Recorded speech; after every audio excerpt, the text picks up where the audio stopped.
Okay,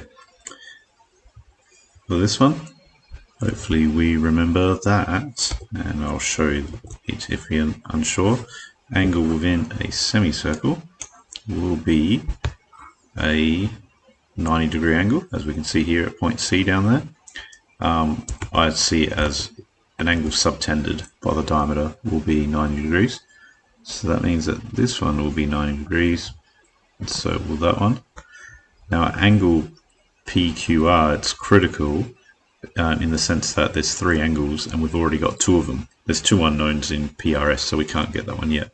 But for PQR, it should be as simple as they must sum up to 180, and therefore 180 take 90 take 44, which gets me 46, and that's going to equal 2x, and therefore x equals 23. Now if x equals 23, we put that into the bottom one, and therefore you're going to get 90 plus 23 plus y equals 180. And therefore 90 plus 23 is 113, 180 take 113 will get you your y. 180 take 113 equals y equals 67 degrees. And that's all you've got to do for that one.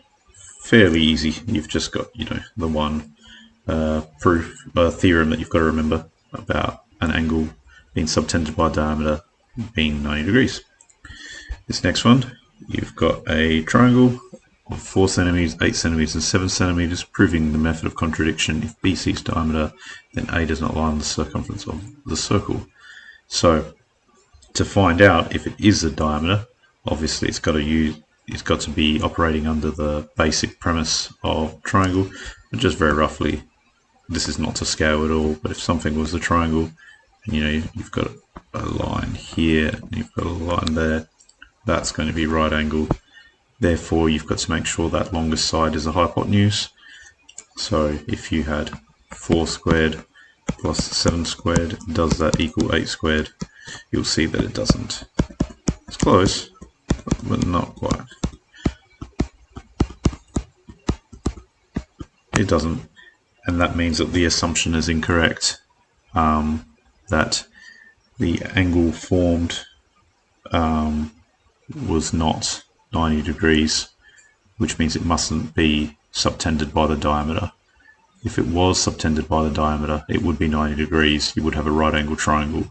You would be able to ascertain that the square of the smaller sides equals the square of the hypotenuse, but that's not the case. So that's a way of proving that that if BC was the diameter, then A is not on the circumference. Or on the other hand, you'd also say that BC is not the diameter.